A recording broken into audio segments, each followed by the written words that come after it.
শাহিন মতিউরকে ধরে fail.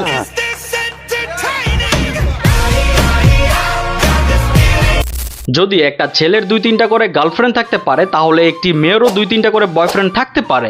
It's not a big deal. But আমার কথা হচ্ছে, যখন আপনি প্রেমে লিপ্ত আছেন, আপনার অলরেডি 2-3টা করে বয়ফ্রেন্ড আছে, তখন কেন আপনি পাবলিকলি এসে বলবেন আপনি এখনো সিঙ্গেল? আমি সিঙ্গেল। আমি সিঙ্গেল। আপনার ক্যাটাগরির তো অন্য মেয়েও আছে যে কিনা সরাসরি এসে বলে দিছে তার একটি বয়ফ্রেন্ড আছে। যদিও সে দেখতে গাঞ্জাখোরের মতো, বাট সে কিন্তু তার দিক থেকে লয়াল আছে। এখন সে তার বয়ফ্রেন্ডকে পাবলিশ করার পরেও যদি অন্য কোনো ছেলে এসে তার সাথে ডেটিং করতে চায়, তাহলে এটা হলো তাদের ব্যক্তিগত ব্যাপার।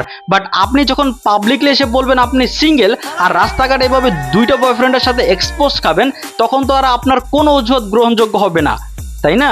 এখানে আমার কোনো দোষই ছিল না। আপনি প্রেম যেহেতু করেন, ডেটিং অবশ্যই করবেন, সেটা নিয়ে আমি কথা বলতে আসি নাই।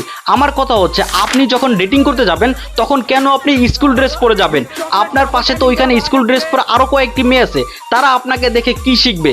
আপনি যে এইভাবে রাস্তাঘাটে এক্সপোজ খাইলেন 2টা বয়ফ্রেন্ডের সাথে, আপনাকে দেখে আশেপাশের মানুষজন কি বলবে? এই যে ভিডিওটা সোশ্যাল মিডিয়াতে ভাইরাল হলো, এই ভিডিওটা দেখে আপনার বাবা মা আপনাকে দেখে কি ভাববে?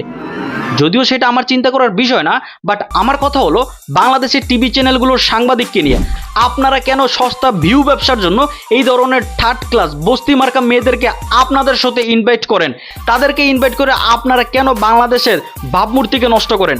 যদি আপনাদের সাথে ইনভাইট করার মতো কোনো মেয়ে না থাকে, তাহলে আপনারা খুঁজেন, একটু কষ্ট করেন, কোন মেয়ের কোন ট্যালেন্ট আছে, তার ট্যালেন্টকে আপনারা পাবলিকলি শো করেন।